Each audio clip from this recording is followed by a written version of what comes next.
i benvinguts a les notícies quinzenals del Joan Alcover. Com tots sabem, dijous, dia 20 de gener, va ser Sant Sebastià, que és el patró de Mallorca i de Palma. Com és natural, els alumnes del Joan Alcover van celebrar aquestes festes. En el següent vídeo ens contaran les seves experiències. Aquestes festes he anat a Torrada i a Torrapà amb la passada i he anat a veure el concert del 9-10. Jo he anat a escoltar les 40 principals, la plaça Espanya. Jo he anat a Torrà amb el restaurant dels meus pares i després amb un amigo i no he vist cap concert, però bueno.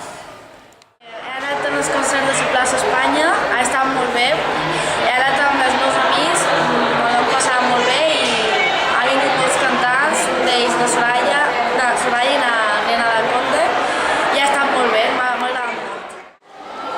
Aquest Sant Sebastià vàrem anar a Torrà, vàrem conèixer nous amics i vàrem estar al concert de la Chambus, no? I de gran acabat de parlar, i se vàrem passar molt bé. Per de matí res, perquè no es fa res de matí a Sant Sebastià, però per les nits van anar tots els concerts de plaça Espanya, de plaça Santa Eulària, de la plaça de les Tortugues, i bueno, ho vaig passar molt bé, vaig anar amb els amics, i també qualcuna torrada va caure, sí. Bé, però a part d'això, important també la torradeta amb la família, també. I bé, més que res, Sant Sebastià està fet per disfrutar. I com se disfruta Sant Sebastià? Pues anant de concerts, perquè n'hi havia molt de concerts. Bé, jo personalment el concert de Plaça Espanya no m'agrada.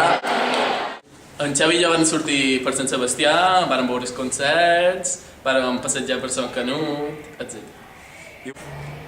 Jo també vaig participar en el Correfó fent de dimòniques amb una colla de Sant Sardina com no m'han enfocats. Jo el papo. Però no tot és festa. Fa 2 setmanes varen arribar al centre les pissarres digitals destinades a les 2 classes de primer d'ESO.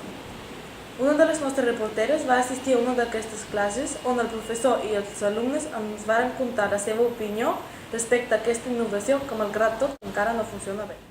Estem a punt d'entrar a l'aula 16, que els de primer d'ESO B tenen classe de català amb en Josep Serra. Ara veurem el funcionament de les noves pissarres digitals que han entrat a primer d'ESO i farem un parell de preguntes als professors i als alumnes.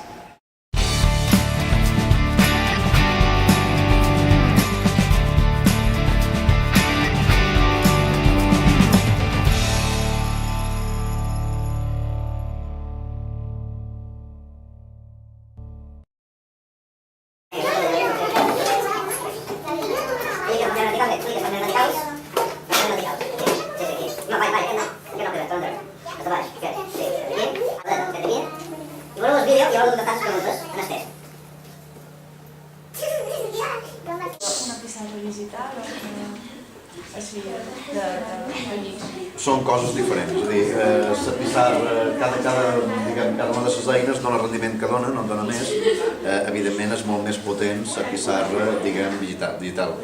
Però bé, allò que és més important no és la pissarra com a eina només, sinó és tota la metodologia que hi pot anar associada. És a dir, tu pensa que la pissarra aquesta, diguem, sense temàtica, té tota la limitació, diguem, que és el guix i el suport. En canvi, l'altre té accés a tot el món de recursos que hi ha oberts, tot internet, etc. Què t'estimes més, una pissarra de guix o digital? Digital perquè podem anar a internet i podem fer més activitats interactives i és com un ordenador per a meditar. Del dia 20 al 23 de gener, els alumnes de primer de batxillerat varen fer un intercanvi lingüístic i cultural a Perpinyà, que és considerada la capital de la comarca històrica del Rosselló i Catalunya del Nord, als Pirineus Orientals de França. Els alumnes gaudiren de l'ambient d'aquesta ciutat i dels seus llocs més emblemàtics, entre ells l'Ajuntament. A més, varen visitar un dels 5 instituts d'ensenyament secundari, el Liceu Francesc Aragó. Però els alumnes de primer no varen ser els únics en viatjar, ja que divendres, dia 21 de gener, els alumnes de segon de batxiller, que fan l'assignatura d'Història de l'Art, varen fer un viatge cultural a Madrid. Varen estar 2 dies per visitar els llocs més destacats de la ciutat respecte a l'arquitectura i moviments artístics. Ara farem una pausa per presentar-vos el nou anunci de la campanya de neteja. Com tots sabeu, aquesta campanya continuarà fins a final del curs, així que esperam que tots participeu.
Avui hem tingut una nova informació.